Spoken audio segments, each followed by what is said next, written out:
Knott's Berry Farm. When we went to Knott's Berry Farm, was the second visit of both of us. It was kind of weird because we were on January 2023. A lot of things were down. Xcelerator was still down. That's had lots of problems. Was already with the new painting, but they weren't even testing it yet.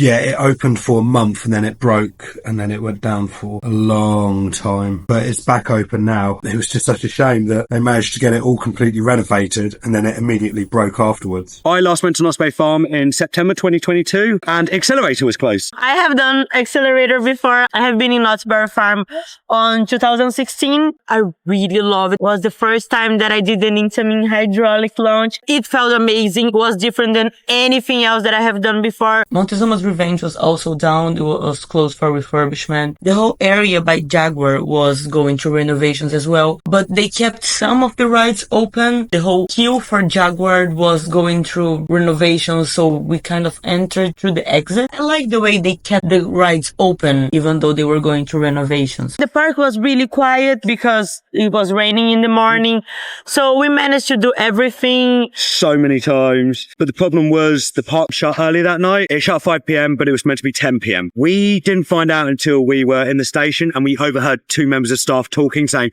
oh, we're shutting at 5 tonight. And we had to say, excuse me, what was that? Are you shutting at 5? They're like, yeah, all rides are shutting at 5. So the communication was not great. Yeah, we found out it was 20 to 5. Yeah. Really? We wanted a night ride and ghost ride. We did get the night ride and Ghostrider. And Hangtime. And Hangtime. The problem was the communication, but we still managed to do everything. Talking about the rides. Ghostrider, overrated, maybe. It is. Maybe a little bit overrated. I hated the night ride at Ghostrider. Yeah. I hate the lights. I think they were so tacky. I really don't like the lights. It's like orange fluorescent like tubing. But yeah, it's still a good wooden coaster. It's just it's really good. The end bit, I think, where you're going around, like all the laterals throwing you to the side, is really good fun. But it just didn't have that same spark that other places have given me. Silver Bullet is underrated. I like my Buena Park first, and I think this is quite an underrated one.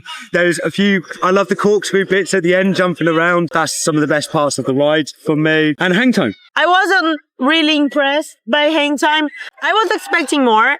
I've done better guest flowers. Yeah, Hangtime is a dive coaster, so it holds you at the top before dropping you. And that's the element that makes it a dive, which makes it unique for a Ghostrider. I don't know, I liked it on the back row. I think it does what it's supposed to. You really have that feeling of being held there. But I don't like that feeling, but it's a personal thing. It's not a problem with the ride. I think it does what it's supposed to do. The Hangtime moment, I didn't feel like you had much Hangtime. It didn't really feel like I was falling out my seat. One of the best things about Hangtime is their lighting package, which is amazing. And we were at Knott's Berry Farm on their festive festivals because it was still during the Christmas season. What was really good on Hangtime, it was all done to Christmas songs, but with like a surfer sort of like version. And that was really cool. Yeah, it's really cool how they changed the colors of the tracks while the train is going. So it's really clever. It's really good to look from outside the coaster. Really good to ride as well. We got a kiddie credit. We were lucky with that one. Cedar Fair don't normally let you get the kiddie credit. I mean, we're in Buena Park today and we got a kiddie credit here too. So maybe, maybe they do, maybe they don't. It's not a certain thing, but they did. So we got on Sierra Sidewinder, which is the first free spinning Mack spinning coaster. It's a good little ride. It's a clone of the one at Portons Park. Well, Portons Park is the clone.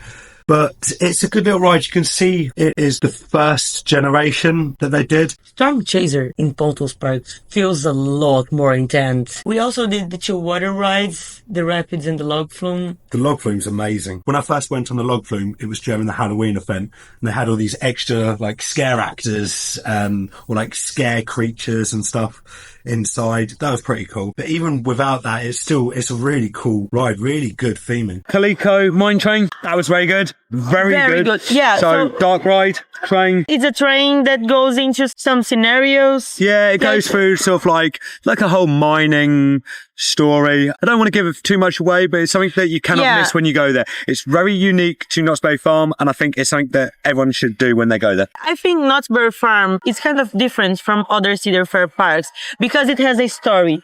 So it's and it has the background. It's America's oldest theme park. Exactly. So it's not only like, oh, it has a cool theme. theming. Like, it's not only about the theming, but about everything that like the it's a real was it the thing. Boosonberry, the drinks there that you can only buy they have there? a lot of merchandise that are like food merchandise. Yeah, all this food that you can buy, Some like berries, jams and berries and mixes, which is really cool. They have a dark ride about the the Knott's Berry Tales. Yeah, Knott's Berry Tales. That it's really cool that they actually take this history that they have and they put it into the park. I put it, into the rides. I had one critique with the way the thing was done. You're in like the whole Wild West area, it feels like, and the history.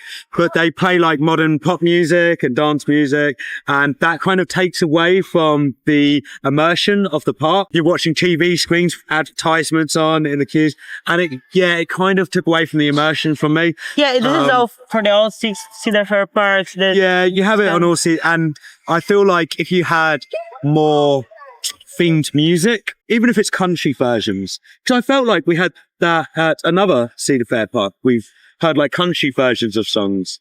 If they had more of that rather than pop music, I think would be better. Yeah, I really like Ghost Town area. I like Pony Express. It's not as a ride, but it's cool to have like it's nice that you get on a pony and you're on like a launch coach. It was just too short for me. Yeah, they have some chariots around the park with some horses.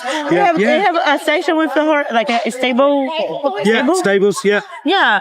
So it's different. I really like Knott's Berry Farm, but it's not a place that I want to ever rush back to. That's really our time at Knott's Berry Farm. Yeah, good park. If you haven't been there yet, for sure, you need to have go. to visit.